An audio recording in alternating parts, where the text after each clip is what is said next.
So I'm already working with Chinese organisations. I'm very privileged to be the Vice President of the International Society of Digital Medicine, which was founded in Nanjing just over 2 years ago. And tomorrow I will be travelling to Beijing to be a guest of the World Life Sciences Summit. And that's another thing which has changed today. My whole background is in technology. I have no medical training, formal medical training whatsoever. And yet I have become the Vice President of a prestigious international society because of the impact of technology and the way in which I've used technology to manage my own personal health. So careers today are very different. It's not one career that you will be trained for. You will have to train for many different careers in your lifetime and have many different opportunities. So China, with the technologies that I've been using here and that I've been using to create some immersive experiences, the virtual reality headset, that's the Oculus Go, which I understand is manufactured in China. The drone that I use to take this picture, it's actually an aerial picture that I took a couple of weeks ago in Kuala Lumpur. The drone is a DJI Mavic Air Pro, a drone, which I brought with me. And the virtual tours that I create is a Chinese company called VR TV. So I'm already collaborating with Chinese organisations. And what I want to do today is try to explain to you what I'm looking to do in working and collaborating with Chinese organisations in the area of education, culture, heritage and tourism, and digital health and medicine. And in a way, it's not really dissimilar to the situation I would face if in 1992 I was telling you about the internet and you'd never heard of the internet, or maybe it was something very new. So what I'm showing to you today is very new, but I believe will become mainstream in a very short time. So what I'm trying to do is to develop some immersive content for many different application areas and experiences, which I will use within a global brand identity called 360 in 360. I'm looking for partners in different countries who share this same belief that immersive experiences and the technology used is going to be a big business opportunity. I'm looking to offer to host workshops and training sessions with selected partners in different countries, and I'd love to work with Chinese organisations to help them build capacity to use these technologies most productively. And importantly, I have a passion for extraordinary people, places and experiences. I love to celebrate them and I love to share it with other people. And I will tell you about just one man who was very influential in my life, and it's 20 years ago, almost exactly 20 years ago, when I was restructuring my business and I won a government award for a project called Community Commerce and Knowledge Network, which was about using technology to create a community portal which would encourage people to share knowledge and to trade with each other and to tackle globalization. And the reason I did this was because I was a successful high-tech business in a tiny village. I was doing business with IBM and big corporate companies, and yet companies who were only 1 or 2 miles away from my offices were going to the big cities, for London and Birmingham, for the same services that we could deliver, because they didn't believe that a small company in the next village would be good enough to do what they wanted to do. So I secured a government award for this project called ComNet, and the first thing I did once we started the project was to try and find community champions or people using multimedia and the internet in my community.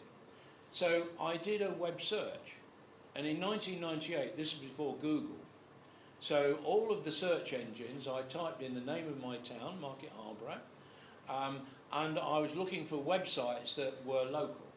And to my horror, I discovered there was a website called Big Fern, which had done about 50% of what I planned to do in my project. And I didn't know it existed. And the worst thing for me was the fact that I was really trying to make my company a leader in my community for development. And on my doorstep, there was a competitor who was better than me, and I didn't know about.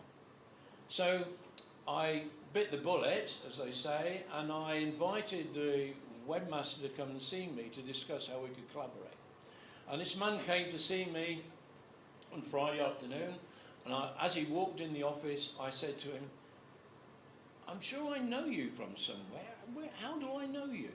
And he said, "Well, of course you know me. I'm your milkman." Right? This man who created something I'd received a lot of money to do, delivered my milk every morning. He had no formal education. He taught himself to write HTML language, and he built his computer from spare parts. And I thought, this man is from a different planet. Now, why is he in my community challenging me? Because I've had a university education, my whole career has been in technology, and here I am getting a lesson from somebody doing something part-time as a hobby. And that really opened my eyes, because following on from that project, I discovered that far from being unique, there are these talented people all around the world from many different backgrounds, and technology is the enabling power. And immersive technologies are just one of the technologies involved. And it might be a little bit ambitious, but I would like to think that I can, in some small way, shape the future of education. So these are some figures of things that I've done literally within the last 12 months. I've got over 20,000 360-degree images on Google Maps. They have been seen over 20 million times. I've got content in 15 different countries, and I speak at many international conferences, and most recently in a Chinese webinar run by the Normal University in Beijing as part of their Belt and Road project, and I create many virtual tours.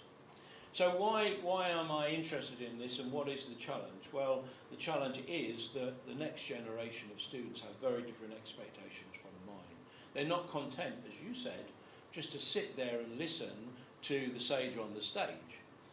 Teachers are not the sage on the stage anymore, and they should not be. So why is, I've crossed out learning, why is teaching different today? Well, the thing is that human beings, from the time they're born, have an inbuilt desire to learn and develop. They like to explore. They like to make mistakes, as you indicated from games. And we used to rely on teachers to provide that knowledge.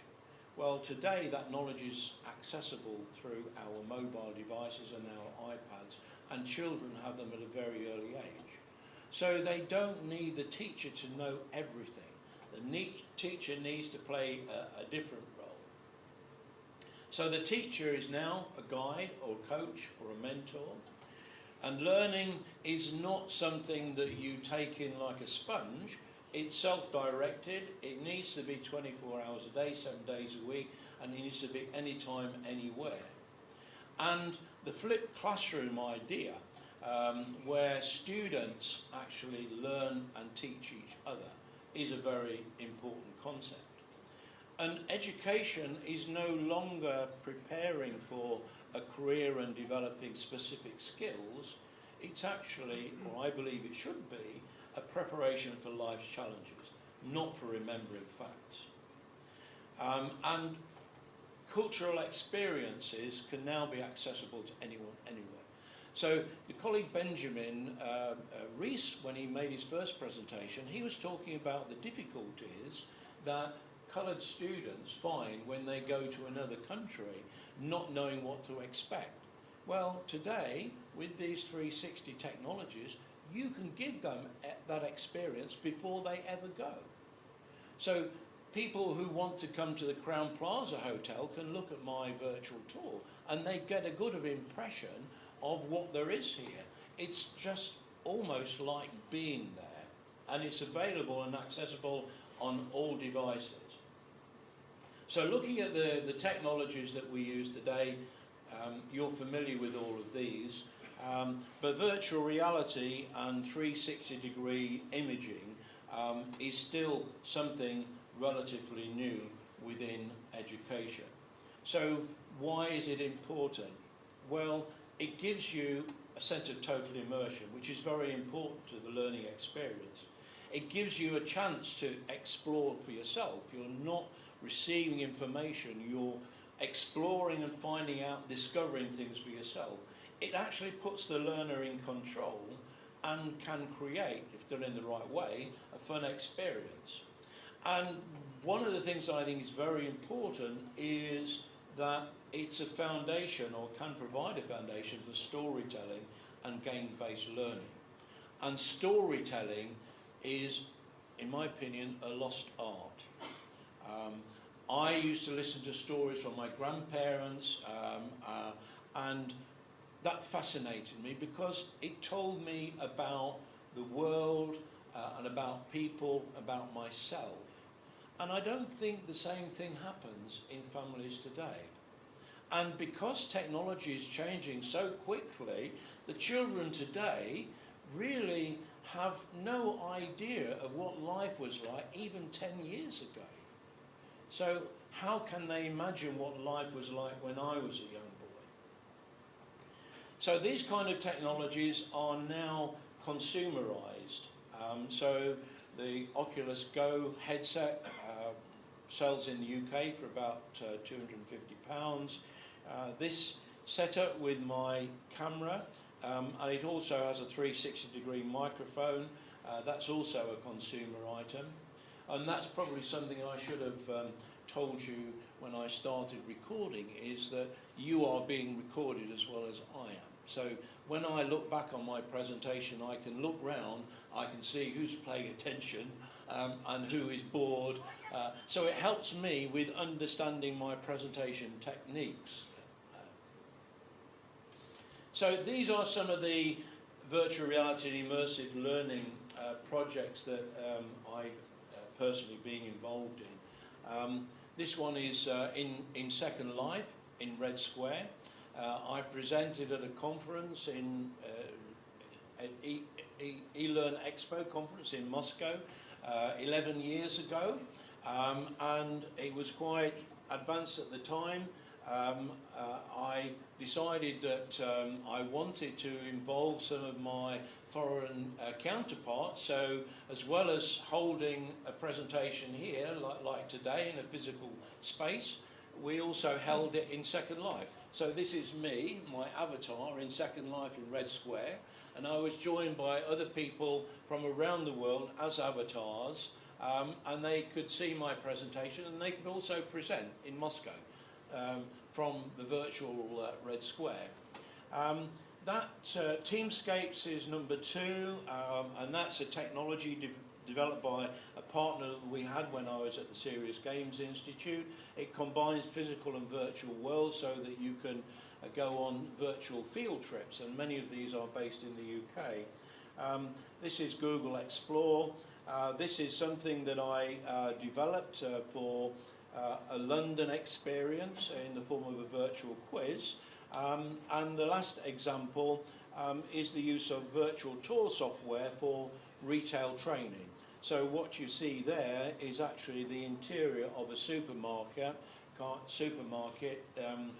in Bangkok. And people can navigate through the supermarket and find information about how merchandising is done and why supermarkets are laid out that way. So I'm near the end of my presentation, but I wanted to show you just some of the pictures that I've taken myself. Okay, so this is a picture of the hotel, as you probably gather. And the only thing that's made this possible is artificial intelligence and a drone.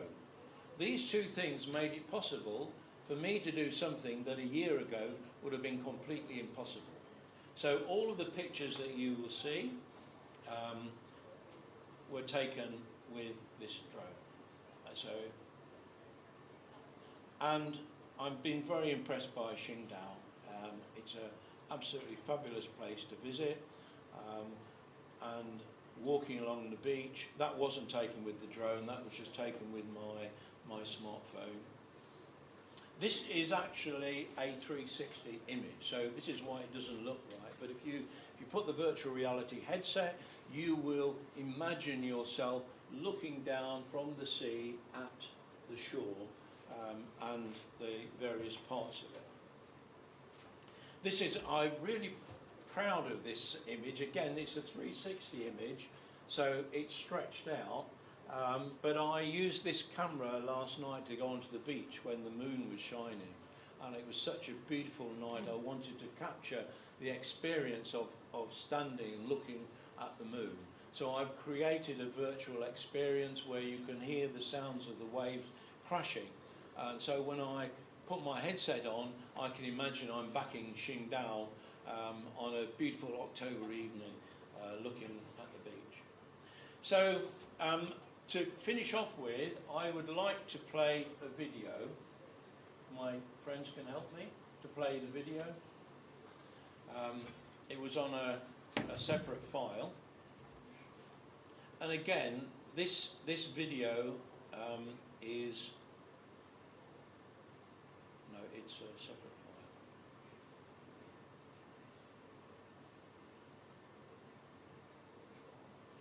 Yeah.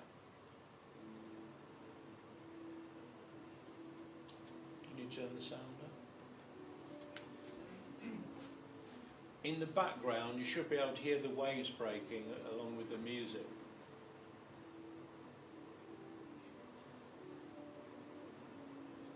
And all of this was taken with my drone and just using off-the-shelf desktop software to turn that into a video. And it's such a beautiful place. I've really enjoyed being here.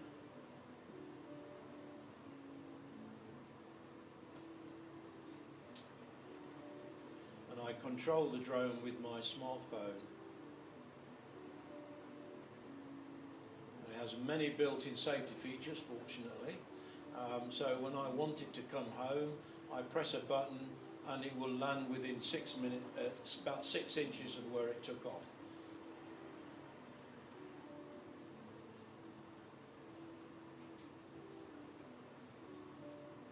So, 谢谢。